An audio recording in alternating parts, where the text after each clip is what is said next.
to oversee the recertification of tenants? Yes.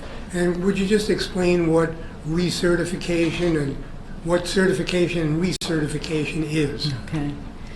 So when a resident moves in, we certify their eligibility with respect to the subsidy program for the property.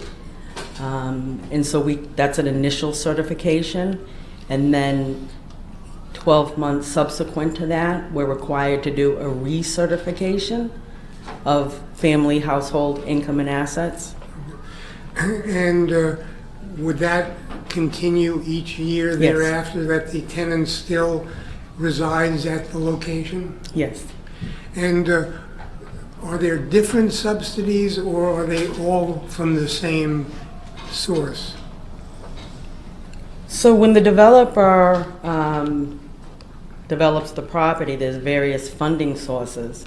And each of those funding sources have rules and regulations to comply with.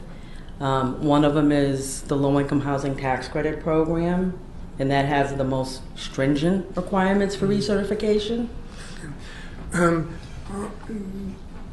you familiar with a tenant of apartment number 2 at 115 Maxwell Street by the name of Rochelle Bond? Yes, I am. And were you familiar with her back during the summer of 2015? Yes. And was she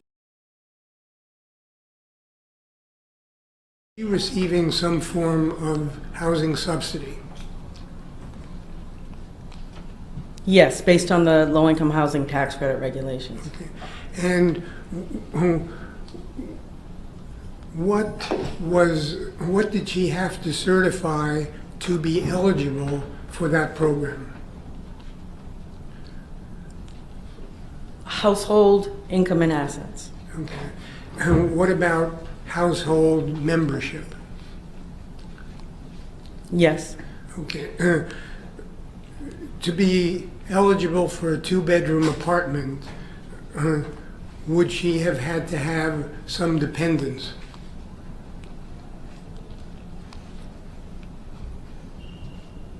The occupancy standards are no less than 1, no more than 2 persons per bedroom.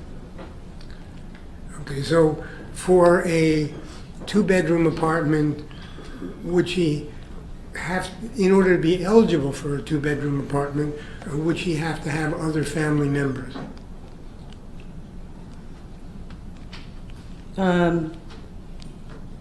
Yes. Now,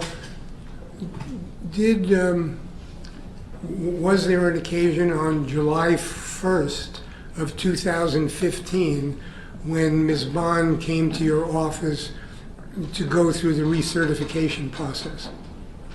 Yes. And by that time, were you familiar with her? I was familiar with her because I helped move her into the apartment, so I knew her from when she moved in. Okay, and do you know approximately when that was? 2013? And had you seen her regularly since that time?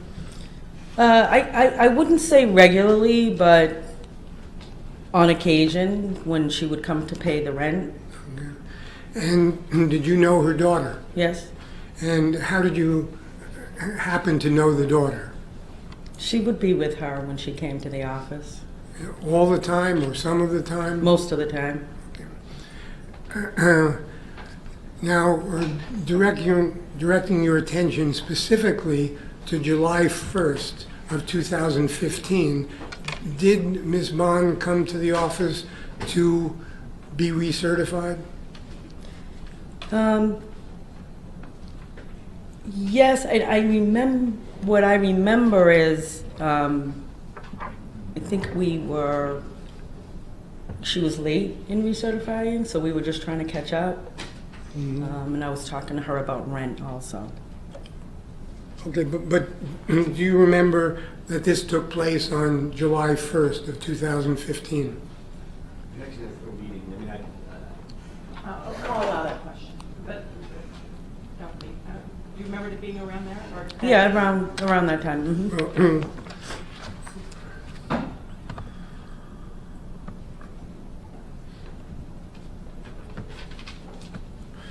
I'm just going to show you a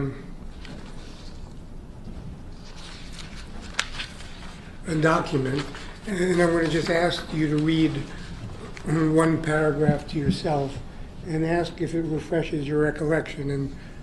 And this is, you just read paragraph 3 to yourself. Okay? Does that refresh your recollection as to the day that Ms. Bond came to be recertified? Yes, And what was the date? July 1st, 2015. Now, just do you remember exactly what you went through with Ms. Bond to be recertified? My best recollection is that we needed to finish the process. And I don't remember exactly what part was not finished. But in any case, you had to go over her income?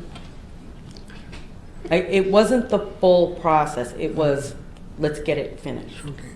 So I was trying to get it finished up. But to be eligible on that date to be recertified, she would have had to have a family member living with her. That's not exactly a true statement.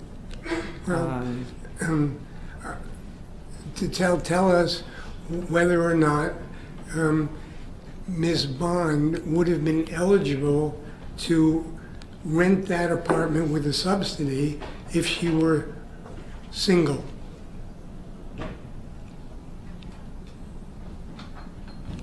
We would not have rented the apartment to her if she was single. And if something changed so that she became single, what would happen?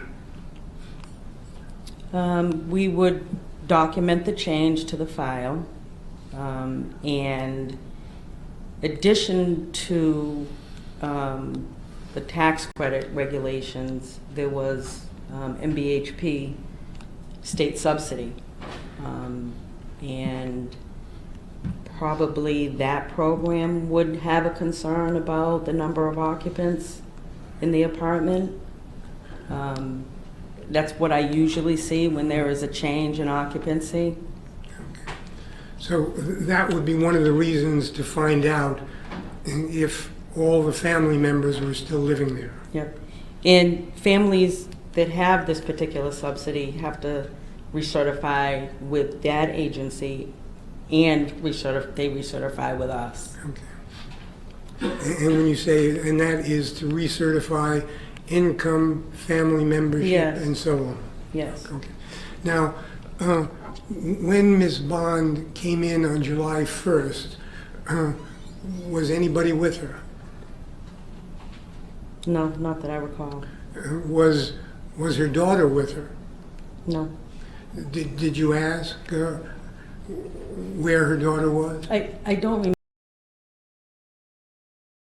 remember if I asked her. Mm-hmm. Okay.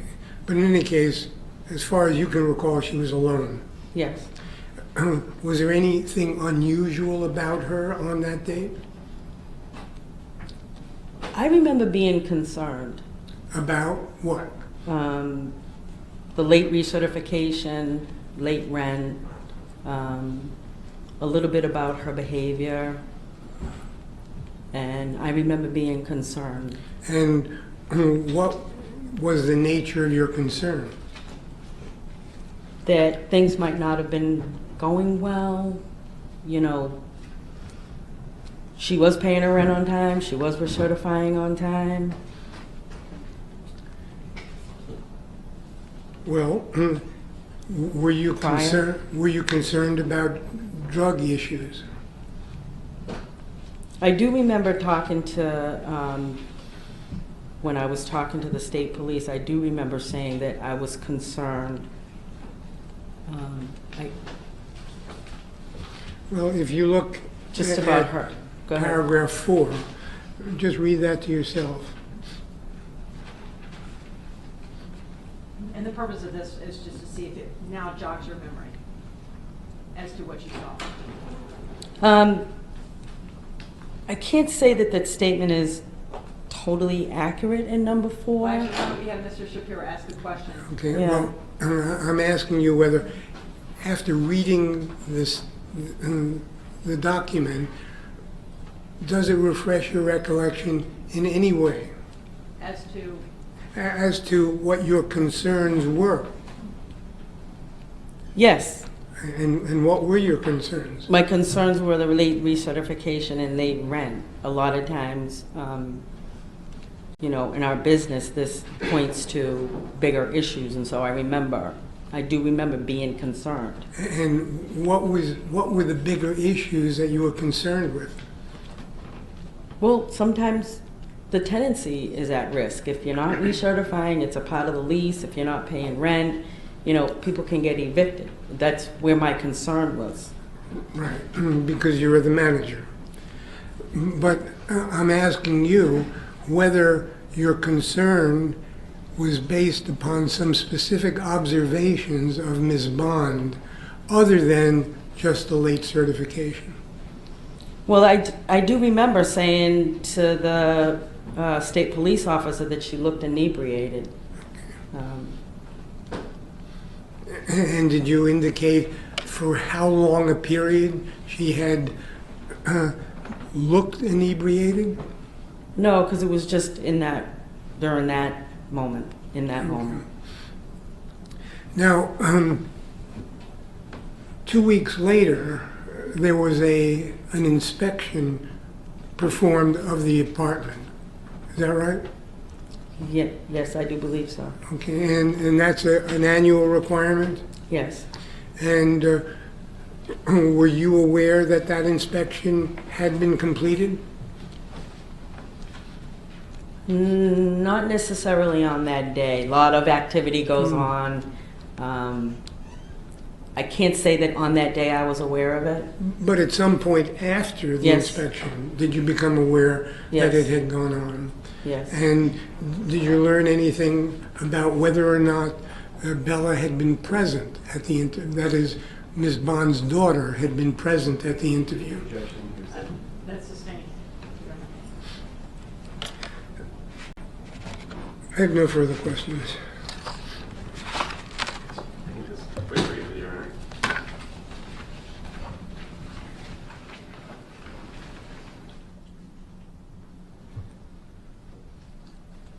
Good afternoon, Ms. Andrews. Good afternoon. My name is Dave Deacon. I'm just gonna, I think, just have very few questions for you. And maybe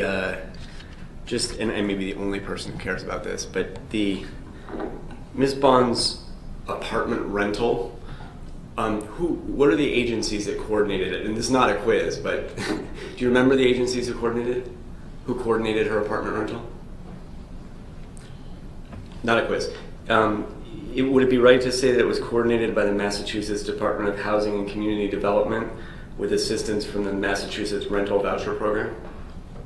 I'm not sure if I would use the word coordinate. Okay. What's the right word? We were doing a lease up after construction, and we take referrals from different agencies. Do I have the right agencies? It's I believe there was a referral made by a place that Rachel was living, or a shelter. a shelter? Yep. Okay. And then I just want to ask you,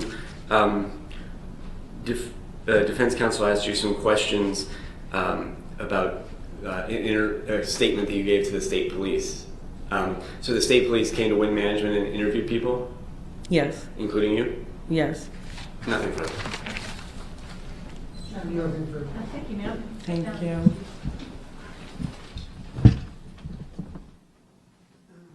The defense calls Terry Bellotti, Palmieri.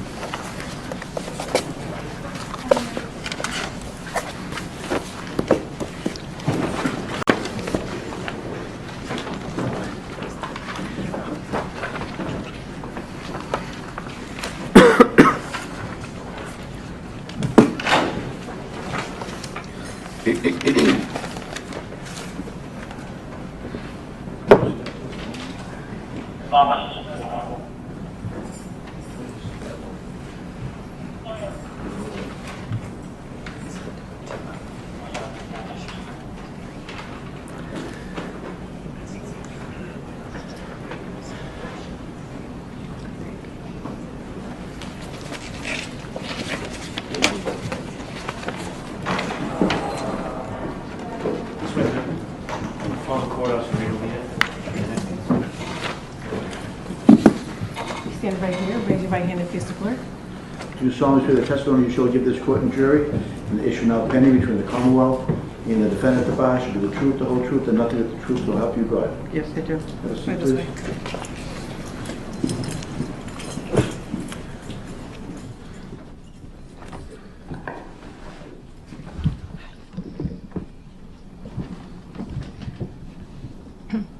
So, ma'am, that microphone will amplify your voice. Just speak right into it, okay? Okay. Good afternoon, Miss Bellotti Palmieri. Yes. Is that the way to, do you use both last names? Yes, but I go by Terry. Well, Miss Bellotti Palmieri, we're more formal, so would you just introduce yourself to the jury, please? Hi. And spell your name. Hi. My name is Terry Bellotti Palmieri. TerryBellotti -PALMIERI.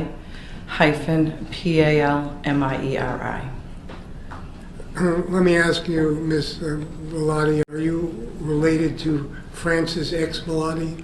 Yes, he's my father. And for those who may not be old enough,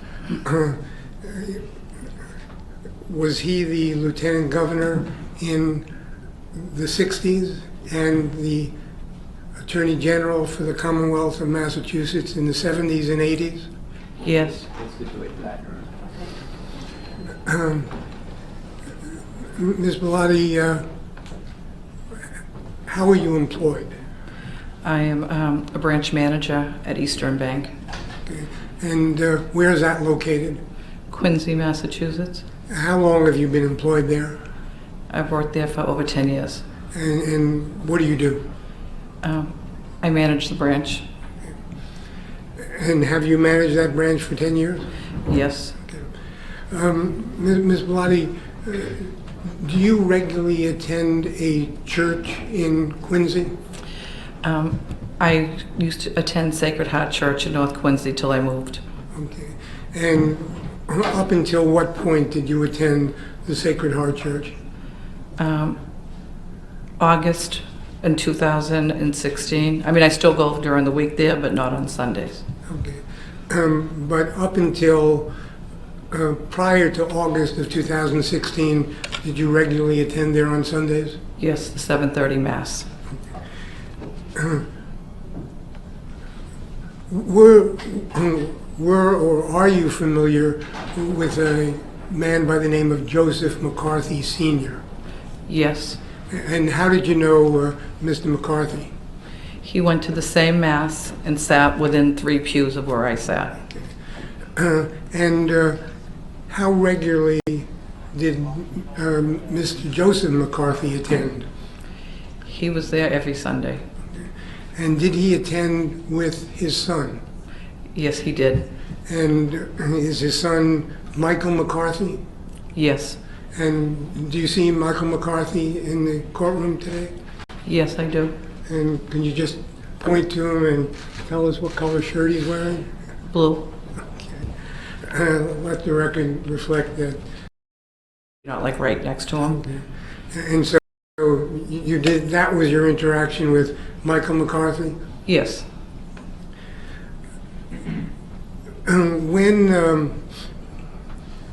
When Michael was in church, did he take communion Yes, he did.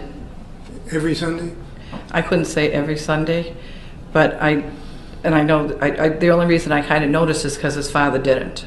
So I remember that standing out, and I think if he didn't, I would have noticed that too. Do you know why his father didn't? No, it's not my business. Okay. I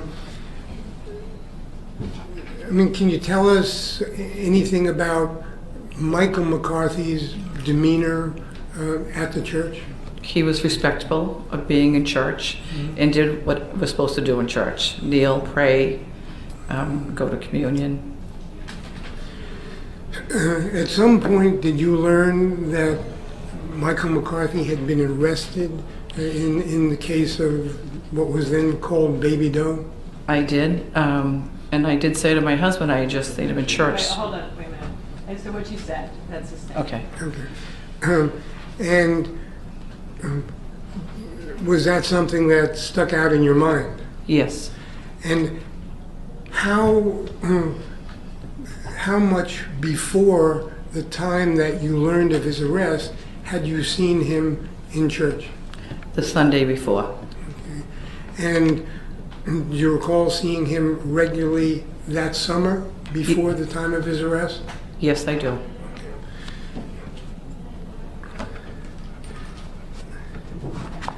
Thank you, Ms. Malati. I have no further questions.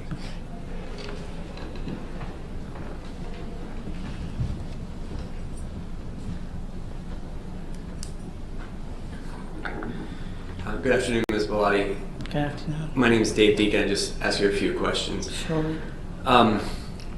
Did you ever spend time with the defendant outside of church? No. Did you ever speak to him outside of church? No.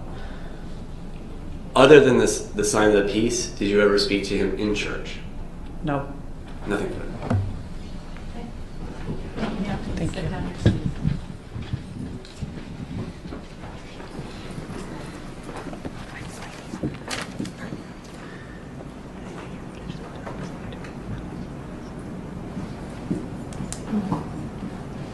The defense calls Patricia Long.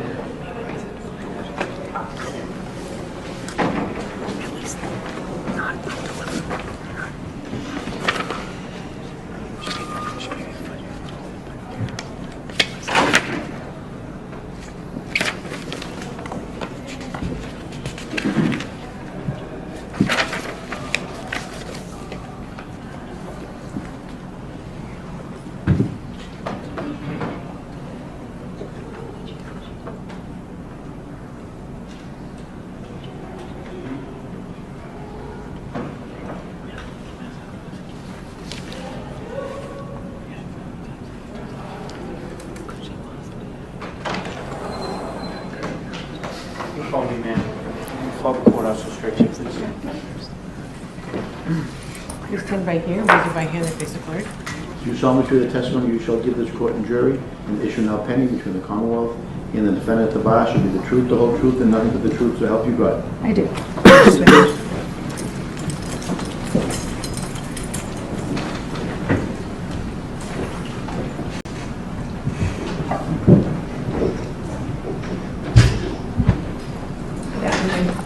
That microphone will help make your voice loud. Just speak directly into it, okay? Okay. Good afternoon, Ms. Long.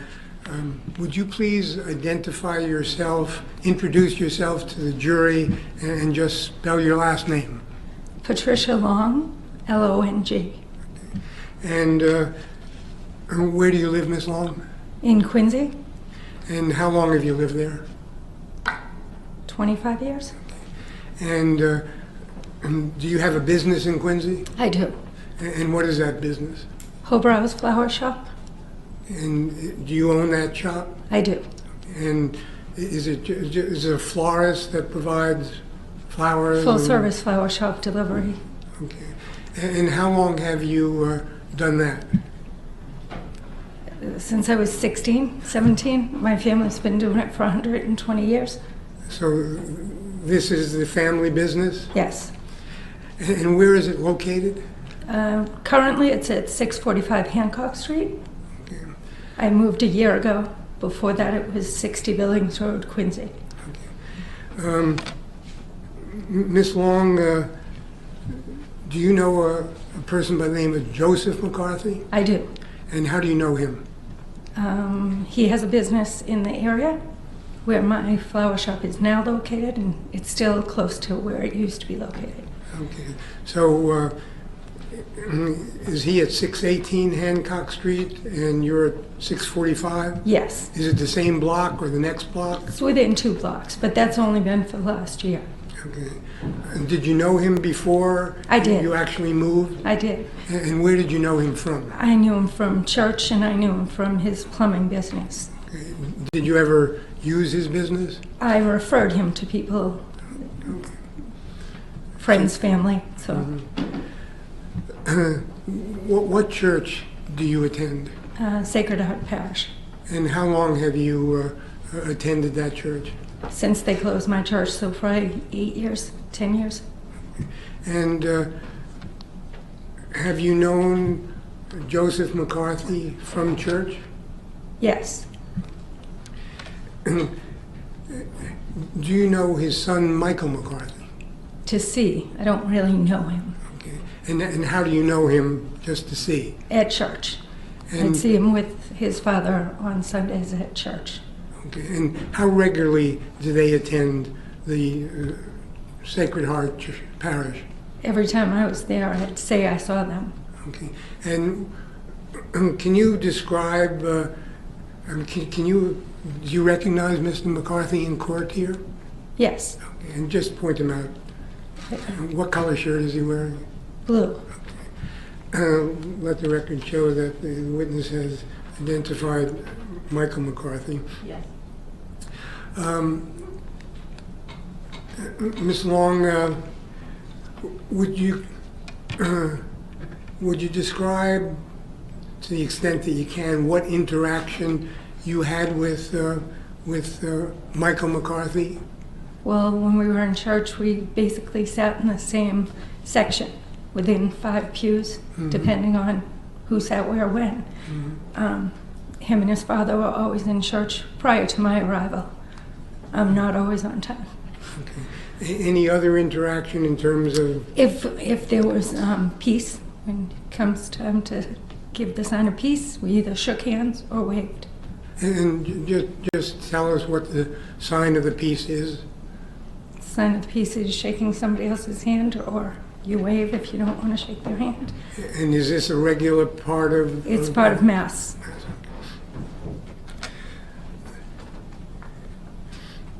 Could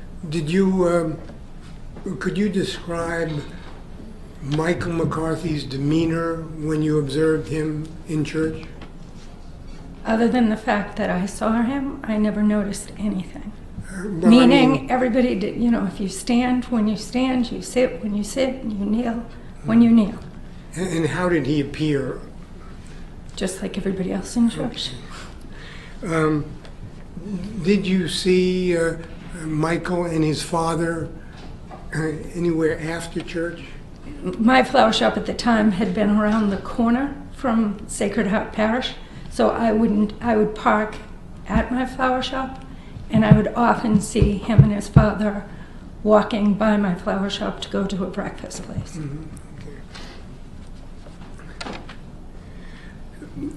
Do you recall whether or not Michael ever worked for you at your shop? So Michael did work for me for either a day or two. I couldn't say which one. At Valentine's Day, I hire 15 extra people on a regular basis at Valentine's. His father had asked me if I needed help delivering, and I had said yes. So when Valentine comes, I always rent an extra store. So this particular year, I had a store 2 or 3 doors down from my location. I worked in my location. Deliveries and design were done out of another location. He worked in that area. So we probably had some interaction. I'm sure I paid him. But other than that, I can't say a lot about it. Valentine's was crazy busy. But as far as you know, he did a good job. Yes. No further questions. Oh, yeah, hold on.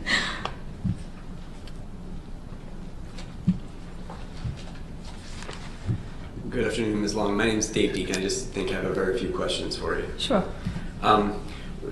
You mentioned that the defendant worked for you once for a day or two at Valentine's Day. Do you remember what year it was? I think we came up with, I thought about it the other day with my employees, and I think it was like four rented stores ago, so 4 years ago. And it was just that 1 year that you hired him? Yes. Other than that, have you interacted with him outside of church at all? Nope. When you're in church with him, or when you've been in church with him, other than the sign of the peace, have you interacted with him at all in church? maybe to say hi. And other than the sign of the peace or to say hi, something like that, did you talk with him at all in church? No. Nothing. Anything else? Thank you, ma'am. Now you can sit down. Thank you.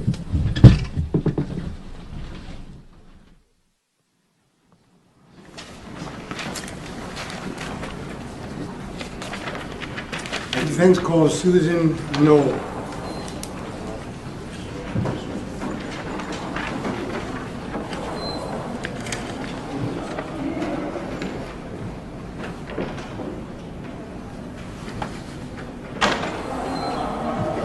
Sir, can you follow the courthouse straight ahead?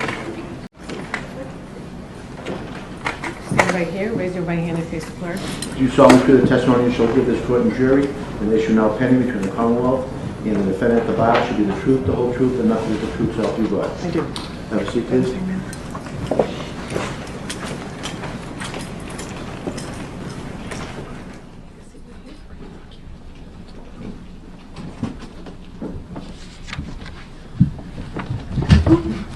Yes, that does, some witnesses have reacted to that, Sorry. Chair.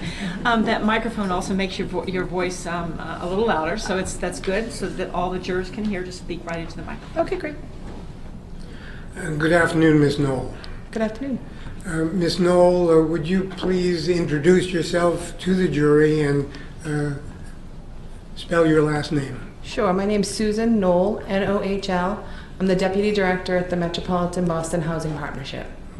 And please tell us what the Metropolitan Boston Housing Partnership is.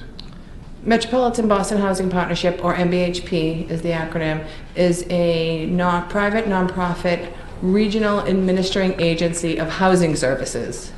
We administer close to 10,000 rental subsidies for households who are extremely low income, as well as provide housing support services, some for folks who are in that housing, and other housing support for families and individuals who are either homeless and looking for housing, or who are in housing but having a hard time and need some support in maintaining their housing. Okay, and do you have an emergency assistance program?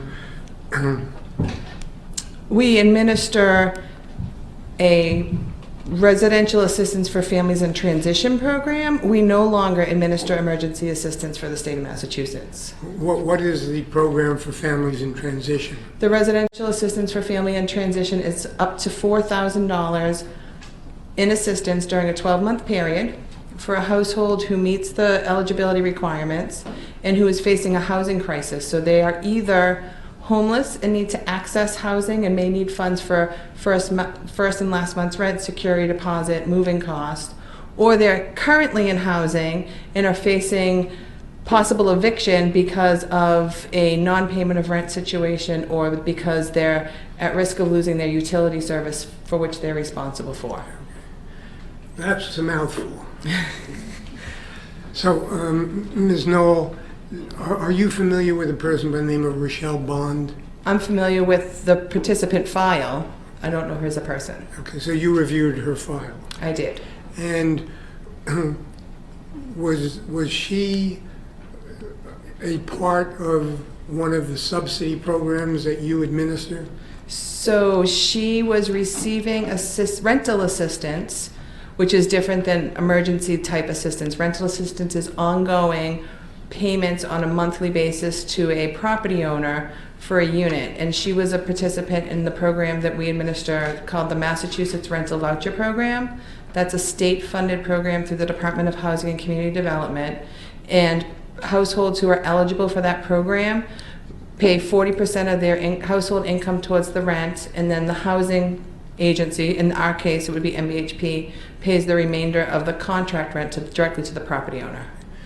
In order to be eligible for that program, tell us what the requirements are. So the general requirements under the MRVP program is that the household be at or below 50% of the area median income, that the adult household members, so any household member over the age of 18, would need to pass the criminal offender record inquiry and the sexual offender record inquiry, Corey and Sori, and then agree to follow the rules of the program before they're issued a voucher to find an apartment. To be eligible for the program, did a person have to have a minor child or some other minor household member? No.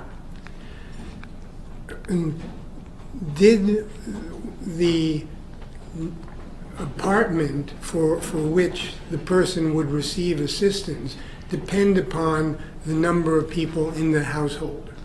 The voucher size that we would issue the household would depend on the number of household members. So adult members of the household are entitled to their own bedroom, and then children of the same gender that are over the age of 8 share a bedroom, and children under the age of 8, regardless of their gender, share a bedroom. So it really is a very formulaic process to determining bedroom size.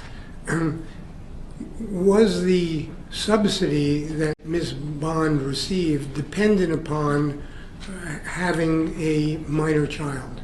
The subsidy itself, no. Did anything depend upon it? Well, she would only be continue to be eligible for a 2-bedroom unit as long as the household composition made the family eligible for that bedroom size. So if the household was 2 and they were eligible for a 2-bedroom, and then it became a 1-person household, they would only be eligible at that time for a 1-bedroom unit. So is it fair to say that to be eligible for a 2-bedroom apartment, there would have had to have been another family member, a household member? Yes. And were participants in the program required to certify certain things to your agency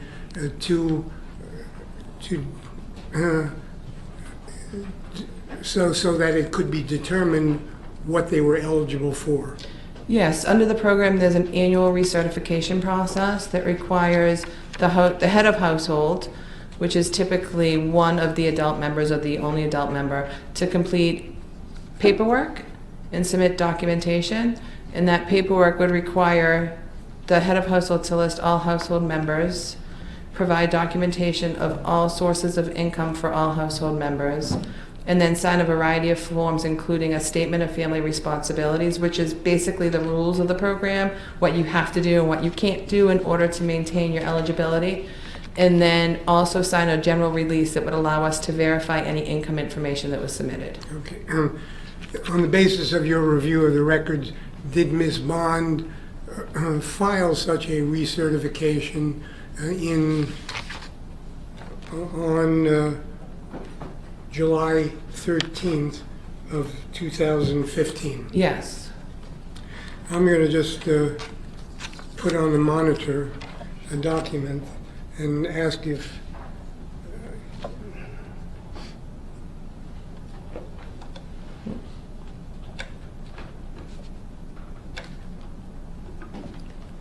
do you recognize this document? I do.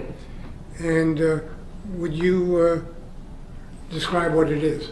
It's the MVHP Mass Rental Voucher Program Family Certification Form, which is required of program participants on their recertification date to complete, and it includes household composition, household income, assets, and then a place for the head of household to sign and date. Okay.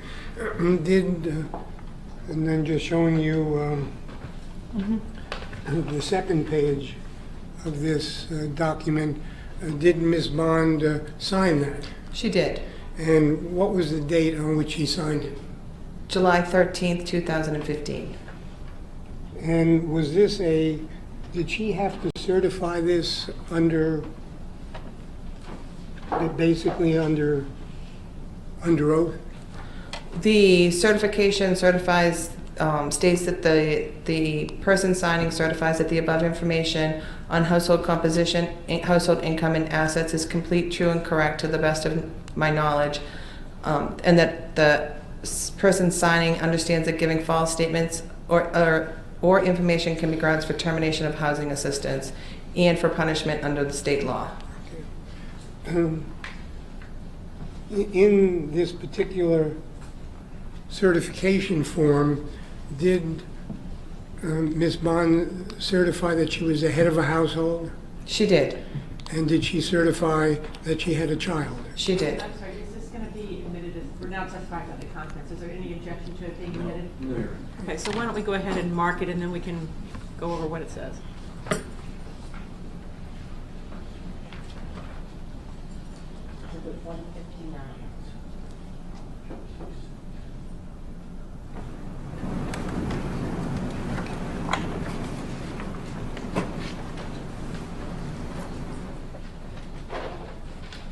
I'm putting on the monitor Exhibit 159 and publishing it.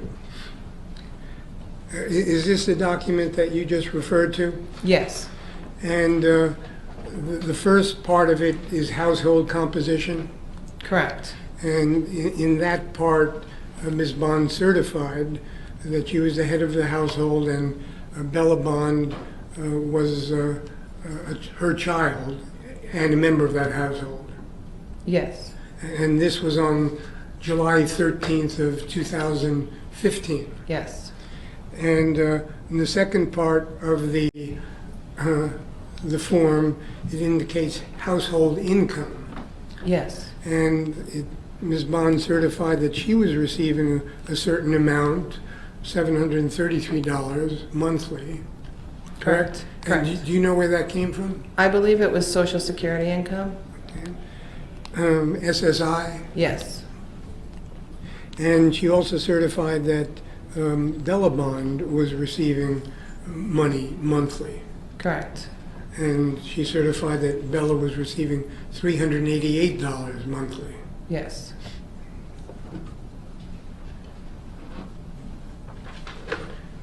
And then the next page indicates that Ms. Bond signed that under the certification provision that you read to us. Yes. Now, on this date, is it correct that you didn't actually see Ms. Bond, I did not. but this form came to you through the mail? Yes. Now, you mentioned another program. I think the acronym is RAFT, R-A-F-T. Yes. And tell us what that is. So the RAFT program is the Residential Assistance for Families in Transition program. And just describe what that is. So that's the program that a household who meets the criteria, who's having a housing crisis, can apply for and receive up to $4,000 in assistance to assist them with the housing crisis. Are you aware of whether or not Ms. Bond applied for that assistance? She did. And do you know when she applied for it? I believe it was on or around July 15th of 2015. And did she come in personally to make that application for that program? She met with our RAFT case manager, who was out at one of our co-location sites at Common Square Apartments to complete that paperwork. And on the basis of your review of the paperwork, you were able to determine that they met in person? Yes. And do you know what the result of that application for RAFT benefits was? We denied her application. And why was it denied? Because if a applicant for the RAFT program is in subsidized housing, so they're receiving assistance already for their rent, and they are requesting funds to pay a rental arrearage, they have to document why they were not able to afford the rent that is already set to be affordable for the household. So in this situation, she applied for RAFT to assist with a rental arrearage. I believe she owed 2 months of her portion of the rent to the property manager, or to the property owner, and because she could not document that there had been a significant change in the income coming into the household or extenuating circumstances or expenses, our rules require us to deny the application because she's already receiving assistance. And do you know who Ms. Bond met with on July 15th when she came in to make this application? She met, the MBHP staff person that she met with is Keith Williams, who was at the time our RAFT case manager.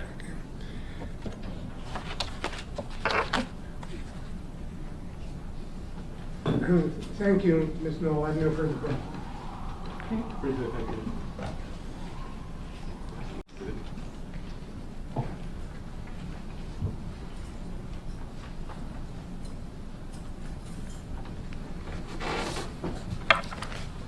Good afternoon, Ms. Knoll. Good afternoon. You feel like you've been through this all before once? One other time. Is that did you testify in this matter in the grand jury? I did. And that was in December of 2015? I believe so. And just a really couple quick questions. The Exhibit 159, which was the MBHP family certification form that you were answering questions from Mr. Shapiro about, Ms. Bond listed her address on that form, is that right? Yes. And could you just read for the jury what, in case it's pretty small print, what's the date, what's the address she gave? I believe it's 115 Maxwell Street, Unit Number 2, Dorchester, Mass. 02124. And is that the record you had on file for her? Yes.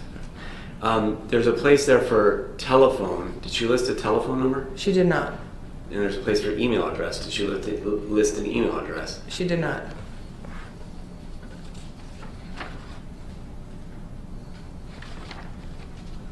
And there's some, on the second page, there's some other fields, and just to direct your attention to the one, field number 7 for emergency contact. Did she list anyone? She did not. Nothing further. Thank you.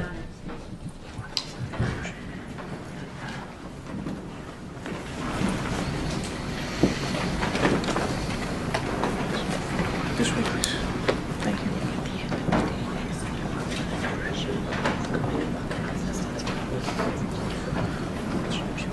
The defendant calls Keith Williams.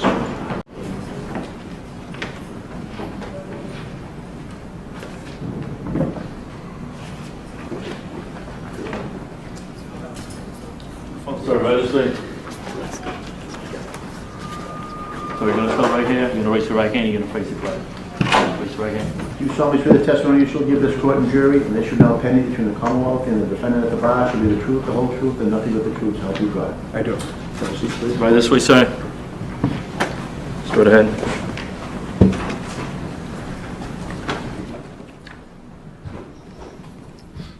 Good afternoon, sir. Afternoon. That microphone should amplify your voice, but just keep it up, okay? Yes. Good afternoon, Mr. Williams. Good afternoon. Would you please introduce yourself to the jury and spell your last name? My name is Keith Williams. Williams. And how are you employed, Mr. Williams? I work for Metropolitan Boston Housing Partnership. I am a case manager. And what are your duties in that position? I interview families and find out what their needs are, support families and connect with different agencies. I also do applications for RAFT, which is a residential assistance for transitional families, which aids families in paying certain bills they may fall behind in. I also support and find out what their needs are and to basically help them with attain their needs. And how long have you worked there? 2.5 years. So that goes back To March of 2015. March of 2015. And what did you do before that?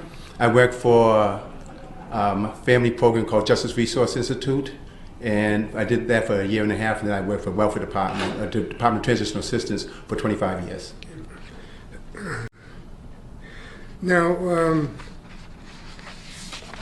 Mr. Williams, are you familiar with a person by the name of Rochelle Bond? Yes. And did you have any interaction with Rochelle Bond back in the summer of 2015? Yes, on July 15th, Ms. Bond came in to apply for RAFT assistance. Did she come personally? Yes, she did. Was anybody with her? No, she was by herself. And did she have a child with her? No, she didn't. Tell us what took place at that time? Yes, she came into the office at, it was a satellite office in Dorchester, Carmen Square office. And she was very pleasant. She came in to apply for assistance. We sat down in the office together that they provide for us. And I interviewed her, and I had forgotten my reading glasses that day, so she aided in filling out the application. She was very pleasant, and we discussed her family issues, and she gave me all the documentation that showed her income, what she owed in her rent, and explained what had happened and why she couldn't pay her rent. Okay. And in the course of your conversation, did she talk about her family? Yes, she did, and we talked in detail because with part of my program is to assist families with connecting if she had a child in the household that may needed child care for the summer. We had camps, and I just had come into some money. Someone had offered me some resources for kids to continue to go to camp. And it went all the way up to the end of August. Okay, and did you ask her about her child? Yes, we talked in detail. She was very lovingly spoke about her daughter. So I asked her what her daughter was doing for the summer. She said she had friends taking care of her while she was in the office, but she had a great summer. She's been out to the beach and kind of playing around and having a great time. And she spoke very lovingly and with a big smile. And I talked about my grandchildren. And how long did this conversation go on for? About 40 minutes, 40 to 45 minutes. In the course of that meeting, did Ms. Bond have to fill out any applications? Yes, she aided in completing her own application, which she wrote down, her name and her daughter's name on the application, and I asked her questions about, once again, about her income and her rental issues and how she fell behind the rent. So she aided in completing the application. And in the course of filling out the applications, did she explain where the family income or to whom the family income went? Well, she stated that she had SSI for herself and TFDC for her daughter. Okay, so there were two sources of income? Yes. And in the course of filling out the application, did she certify that she was the head of a household? Yes, she did. And did she certify that her daughter lived with her? Yes, she did. And did she also certify the source of the income for herself and her daughter? Yes, she did. I'm going to put on the monitor a document and ask if you recognize it. Yes, I do. And what do you recognize it as? It's the application for the RAFT assistance program, and it's the application that she filled out that day. And this is signed and filled out by Rochelle Bond? Yes, it is. I offer this as the next exhibit. No objection. Okay, that's amazing. And while I'm still here, let me show you another document and ask if you're familiar. Is this Yes, Emma. Is this the same? this Yes. is a copy of the first? Yes.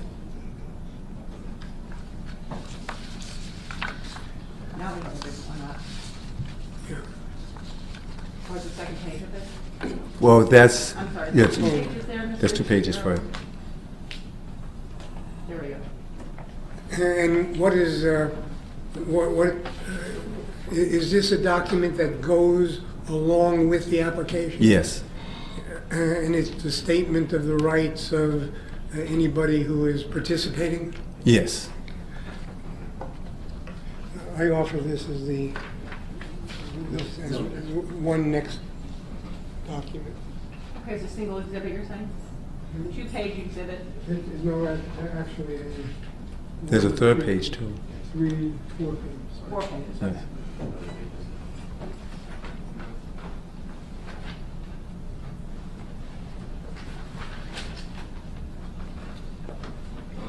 Is it 160?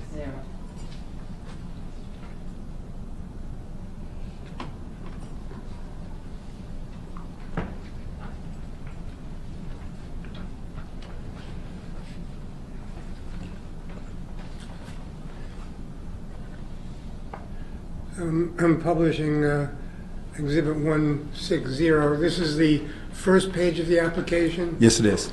and it indicates that Rochelle Bond is the head of the household, Yes. and then it puts next Bella Bond Amoroso. Yes.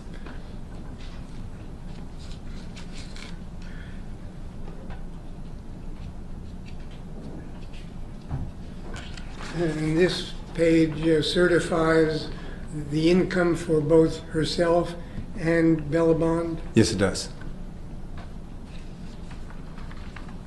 And this page indicates that the Rochelle Bond signature Yes, it does. on 7/15/15. And there's an indication with respect to false statements. Yes. And then the final page is the statement of rights of people in this program. Yes.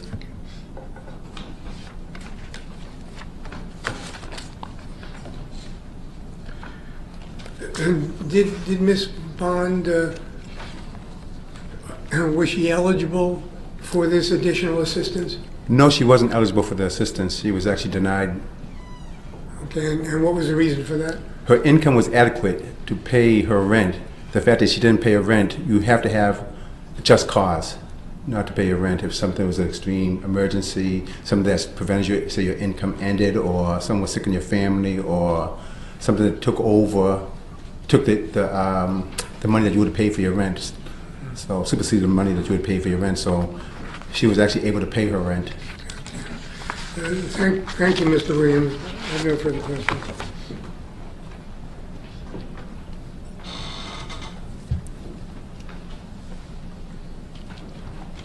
Good afternoon, Mr. Williams. Good afternoon. As you know, my name is Dave Deacon. I just have a very few questions for you. Okay. You testified about this material some time ago, at the end of 2015, isn't that right? July 15th. No, I'm sorry. Oh, sorry. You testified in the grand jury. Yes. Oh, yes. Yes, I did. December of 2015. Yes. About much of the same information. Yes. And looking at Exhibit 160, which is the RAFT application that you were just answering questions about with Mr. Yes. Shapiro, Ms. Bond listed her home address. Yes, he put down the address. And what's the address she put down? I don't have my glass, but it's 115 Morrell Street. Maxwell Street, maybe? Maxwell? Okay, I'm Yeah. sorry, I can't see it. Is it- Yes, Maxwell Street. Sorry. That's no Dorchester. problem. And did she list a phone number? I don't think she had, no, she didn't. She didn't have one at the time. Nothing further. Thank you, sir. Thank Sit you. down here, excuse me. Can you put sidebar here?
Does have some additional witnesses, but again, my expectation is that you're going to get this case next week, probably in the earlier part of next week.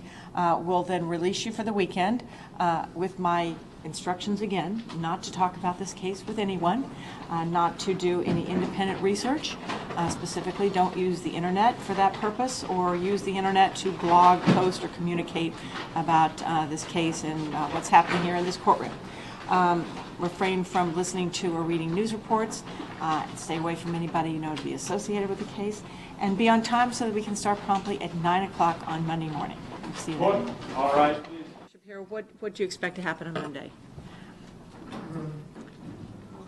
expect that we'll have several witnesses, and, you know, I can't say how long they'll be, and, Okay, I would expect you to have all the witnesses here Monday. yeah.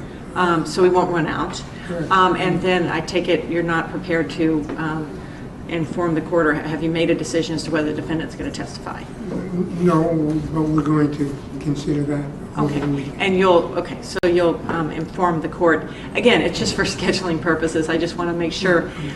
Did you, with regard to the charge, I did give you some general instructions I give in every case. I ran off the homicide and SJC's model murder instructions, and I included a couple of other possible instructions. I haven't received anything from counsel. I really need something. I don't know, first of all, if you're prepared to make any comments about what I gave you. Let me just ask you that. Well, as I indicated the other day, I object to an involuntary manslaughter instruction. Okay. In fact, we can talk about that right now, but what anything else? Like, have you had a chance to really review this? I haven't. Okay. Why don't you spend the weekend doing that to see if you have any problems with the general instructions, and then the SJC's instructions. There's some that may not apply. I think I tried to cross out those that may not apply. The extreme atrocity and cruelty, which I ran this off before I had any had ruled on that. I had just a question mark about it, but I'm satisfied it's going to the jury. With respect to involuntary manslaughter, let's talk about that. Mr. Deacon's requesting it, and so what's your the basis for your opposition? I think, frankly, I have to give it if there's some evidence to support its submission. Well, I think as I indicated the other day, I don't think there is any evidence. The only evidence, the direct evidence as to the cause of death is an eyewitness who claims to have seen Mr. McCarthy strike the child such a blow that she became lifeless. And in terms of his statement at the time, it reflects intent. Now, that's the Commonwealth's case. I don't see any way to eliminate that intentional element, and so long as there's intent, I don't think there's any basis for or any evidence to support recklessness or some unintentional conduct. So when the Commonwealth, puts forth its case with a statement that is so directly probative of intent, I don't think they can or should be able to get a compromise instruction which would enable the jury to compromise on something. It seems to me it's one or the other. Okay. So, Mr. Deacon, actually, I'm looking at the SJC's model instructions. There's two theories under which one can proceed, and it looks like under involuntary manslaughter. That is where, on the theory that there was unlawful killing caused by wanton and reckless conduct, and an unlawful killing caused by a battery. First of all, let me ask you, are you asking for instructions as to both of those theories? Yes, Your Honor. The core theory, to be straightforward, the core theory is the battery theory, because I think that's much more straightforward on these facts. But I think there's at least an argument that a jury could find that, especially if there was a blow or, for example, if he cut off her airway in some way by kneeling on her, by trying to quiet her down, and did something that resulted in killing her by asphyxiation, for example, restricting her diaphragm's movement or something like that, I think a jury could conclude that that was wanton or reckless and it resulted in death. to address defense counsel's argument as to intent, despite his opening and despite what he's always thought, I don't intend to argue that the defendant went into the bedroom to kill Bella Bond. I don't frankly think that that's a particularly powerful argument.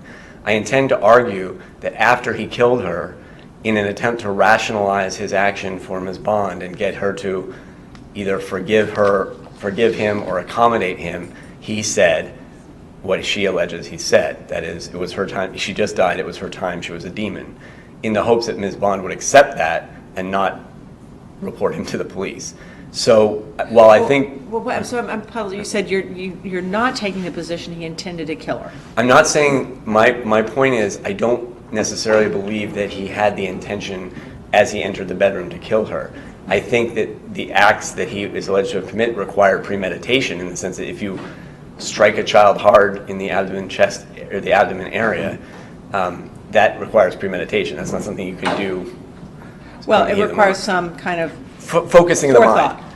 Right. If she's lying across a bed, apparently lifeless, and you strike that child, it indicates that you have premeditated that blow. But I don't think that it is necessary for the jury to find that he went into the bedroom with the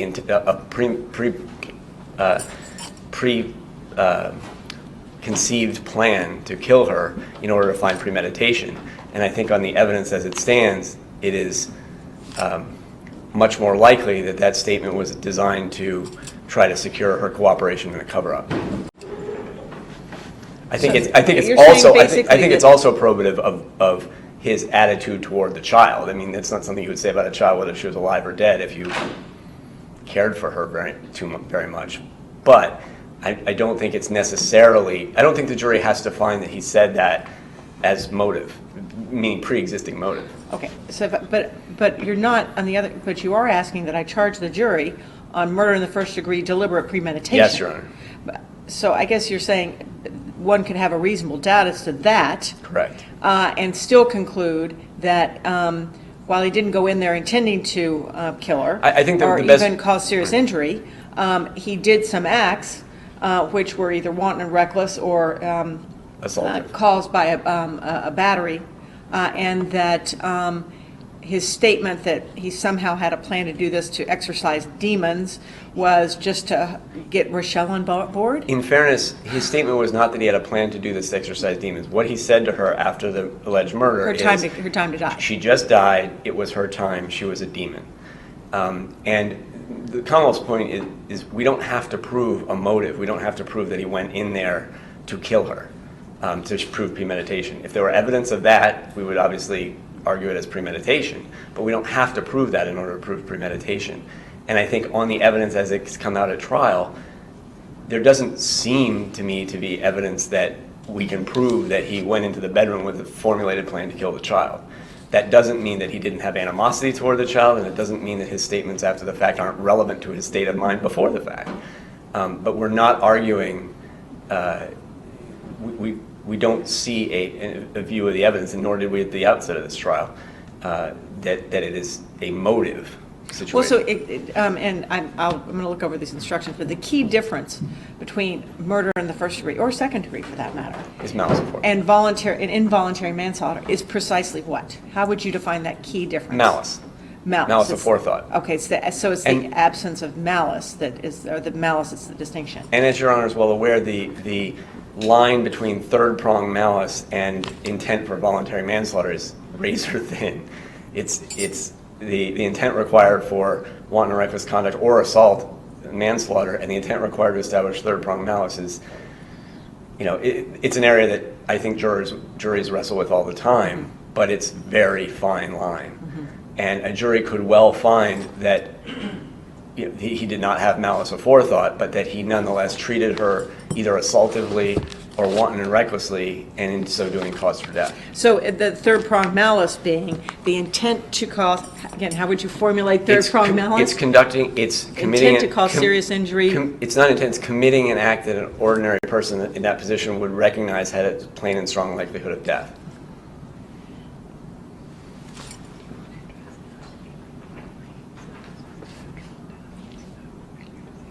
So you're saying that the Commonwealth's case could conceivably fall short even as to that third prong of malice, and yet still meet the requirements of involuntary manslaughter. That's right. There being this razor-thin line, as you describe it, between that third prong malice requirement and the elements of involuntary The manslaughter. intent elements of involuntary manslaughter. Okay, okay. Okay.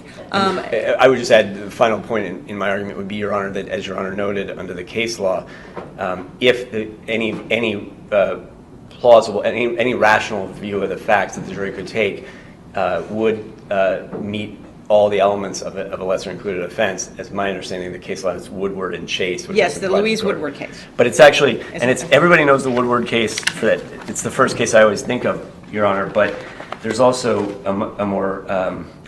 a more recent case. I guess it's not that much more recent, but it's a subsequent case, 3 years later, Commonwealth versus Chase, which I can hand up to the court. It's 433 Mass 293. Okay. Which So just reiterates the same principle. Right, that principle being that I think and the Woodward case comes to mind because there the defense specifically objected to the case going to the jury on some lesser included offenses. The defendant was actually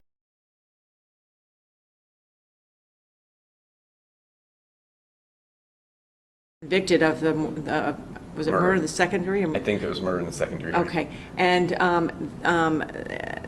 that's where the issue came up, because I think the SJC said, frankly, the judge should have instructed Correct. on this lesser included, and the fact that the defendant was objecting is not grounds to withhold that theory. That's correct. As long as there's some evidence. plausible view of the evidence would support each of the elements of the lesser included offense. Okay.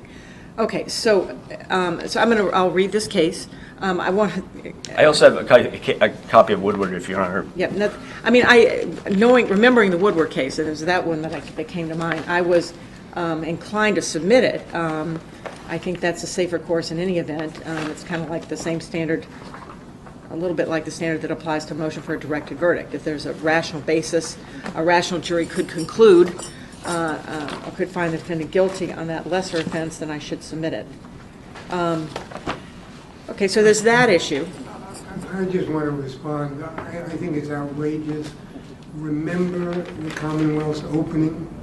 The Commonwealth's opening was premeditated first-degree murder. This case, up till now, has been premised on the notion that the motive was Mr. McCarthy's obsession with demons and demonology. Don't shake your head, Mr. Deacon. No, wait, hold on. We don't need to have exchanges between counsel. So, obsessed with demons, and that was their theory. And he killed her, and he said it was her time to die. She was a demon. Now, if that's not intentional, premeditated murder, I don't know what is. Now the Commonwealth, I guess, is thinking maybe its case isn't so strong, and they're looking to evidence which isn't there, because there's no evidence of unintentional killing. The only evidence you have is Rochelle Bond saying that he went in there, she saw him administer a fatal blow, and immediately thereafter she says it was her time to die, she's a demon. Now, to say that's unintentional is to ignore the evidence, and that I don't think the court can do. You can't ignore the evidence and make up evidence just so the Commonwealth can squeak by and try to persuade a jury to compromise. Okay. Well, I mean, ultimately, what witnesses the jury believes and how much of their testimony the jury believes is going to be entirely up to the jury. It's not up to me to make that decision. So while certainly Rochelle testified to that, you've also introduced evidence to suggest this preoccupation with demons, for example, was her obsession and not the defendant's obsession. And it's going to be up to the jury, first of all, to determine whether the defendant actually made that statement, whether they believe that, in fact, that was his motive.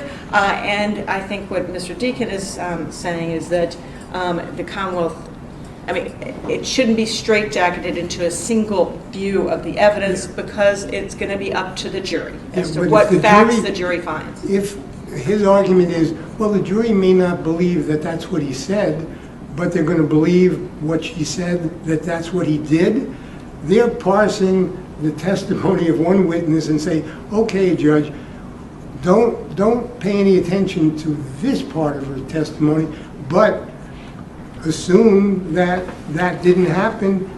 The jury can believe the other part of her testimony and make it unintentional. Well, actually, I think Mr. Deacon was saying something different. That is, believe everything she says, but that was in fact a rationale the defendant was offering to Rochelle to get her to go along. Is that how you phrase your argument, Mr. Deacon? I'm sorry, let me just make sure I characterize his argument right. That's right, Your Honor. And just for the record, heeding the requirements of opening statement, I didn't argue in my opening what the jury should make of the testimony that he went into the bedroom, she went in and found her daughter dead, and then after a struggle, some point after a struggle, he said those things to her. I didn't argue that shows premeditated murder. That would be inappropriate. I didn't argue that they could look at it two different ways because it was opening statement. What I think is very clear, Your Honor, is a jury could conclude from his statement to her that he had a motive to kill Bella Bond. I don't intend to argue it that way because on my view of the evidence, that's not a terribly strong argument, but that doesn't mean a jury couldn't see it differently. A jury could also conclude that it shows animosity toward her, but that it didn't, that it wasn't he didn't go into the bedroom with intent to kill her. It just shows animosity toward her. A jury could also conclude that it was a ginned up excuse for losing your temper with a child that he created in order to secure her cooperation or to hope that she wouldn't see it a different way. And for the defense counsel to say somehow that the court must look at the evidence in only one way in deciding how a jury might be able to look at the evidence, there's no support for that proposition in the case law. In fact, the proposition is exactly the opposite, that if there is a reasonable view of the evidence that could support the charge, the court's required to give the instruction. And I think defense counsel is trying to somehow require Your Honor to cabin off for the jury how it can view that evidence. And I quite respectfully submit that's not the court's role, that's the jury's role. But there has to be evidence, not made-up evidence. And it's made-up evidence when Mr. Deacon comes in and says, oh, there's a reasonable explanation that Mr. McCarthy may have come up with a demon thing in the 1 or 2 seconds between administering the fatal blow and then telling Ms. Bond a sob story or a story to make her accept what happened. That's pretty ridiculous. And the rule is that there has to be a reasonable view of the evidence. Right. And I say that on the basis of everything that this case has been tried on, there is no reasonable view of evidence, and the Commonwealth should just, grit its teeth and deal with what it has wrought. Okay. Well, I'll tell you, I'm going to look at the cases, but I'm inclined to submit the theory to the jury to discharge him on involuntary manslaughter. Are there any other issues, because I have model instructions here, and my general instructions I think are pretty uncontroversial, is there anything else that you'd like me to think about between now and Monday as special instructions? And do you have anything to give? Nothing to give me, but something to alert me to? Well, if you, I think we have your email, and if there's any, if we can send you something over the weekend, we'll try to. Yes, I'd like to. Yeah, I'm just pressing for it now. But, okay, send it to me over the weekend. I'm just seeing if anything comes to mind. I have the graphic photographs. I have an instruction about use of criminal convictions for impeachment purposes. I do have a model instruction there if the defendant decides not to testify. Take a look at that.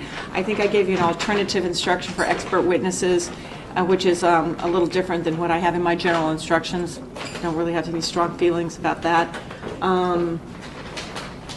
But yeah, I couldn't remember. I think Your Honor had in there the cooperation agreement instruction. oh, I don't know that I did. But that's one of the Okay. things I Yeah. made a note to check because Yeah. I couldn't remember why I made the note. But Yes, that was I one. do need to put that in. And the Commonwealth anticipates submitting a proposed instruction on consciousness of guilt, Okay. which I also can't remember if that was in. No, that was not in. I was wondering about that, whether you and- were going to be requesting it. And motive, there's an instruction that we're going to submit to Your Honor on motive. Maybe what we should do is send Your Honor, well, let me ask the court. My general approach is to only submit instructions on issues where we don't agree with the court's Right, draft. that's why you should look at the. Rather draft than here. sending a whole packet of proposed instructions that largely replicate the court's instructions. Yes, that's why I gave that in advance. Right. So what we'll try to do over the weekend, I think we should be able to do it by at least by Sunday evening or something, is hopefully sooner than that, but I'm not sure, is give the court the proposed instructions that deviate from Your Honor's proposed instructions, either by redlining Your Honor's proposed instructions by suggesting additions or deletions, or in some cases submitting an entire instruction like on consciousness of guilt. Okay, If that's because I acceptable. think there's certain parts of the model instructions that don't apply. I kind of preliminarily X'd out some, but I need to know everybody's position on that. Which instructions of the model instructions just don't have any application here. For example, the issue of diminished capacity from drug use. While I've certainly heard plenty of testimony about people using heroin, I don't know that I've heard any evidence that the defendant was using heroin at the time of these events, or that has been asserted as any kind of defense in the case. So I didn't know about that, what your position was on that, Mr. Shapiro. I'll certainly let you know.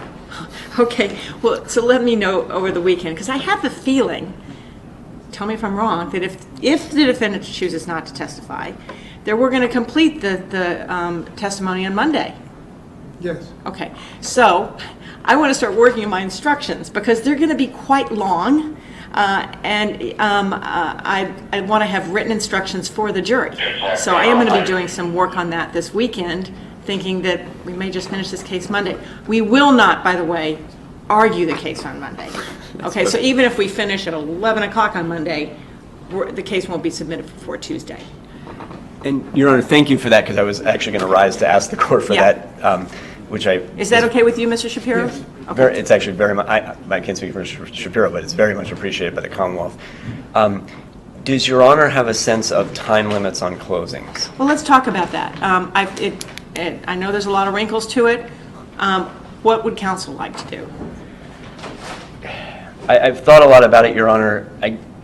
My proposal would be that I think an hour is sufficient, although if the court could see its way clear to saying an hour is the target, but a 15-minute buffer so that Your Honor wouldn't start to really sort of caution us until we got to the 75-minute mark. But I actually think an hour should be sufficient from my point of view, but maybe a generous hour is what I'm asking for. So, Mr. Shapiro, what's your desire? What's your... I'm not going to disagree with that. Okay.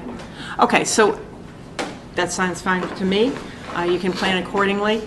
I would like to kind of keep... I mean, I think after an hour, people start losing attention, but I will give you that buffer. Anything else we can talk about? Okay, well, do you have my email? Submit any instructions, and I'll start working on my end, and we will have that charge conference then as soon as the defense completes its case, thinking that maybe the case is going to go to the jury on Tuesday. We'll see you on Monday. All right, so on the cooperation instruction, Yep. is it fair to say you're going to give the one that you gave to the jury already? Or? Yes, but you know, why don't you go ahead and submit your own proposal, and you can certainly look at the DA's proposal, but I'm happy to get suggestions. Okay, so we'll see you on Monday. Court, all rise.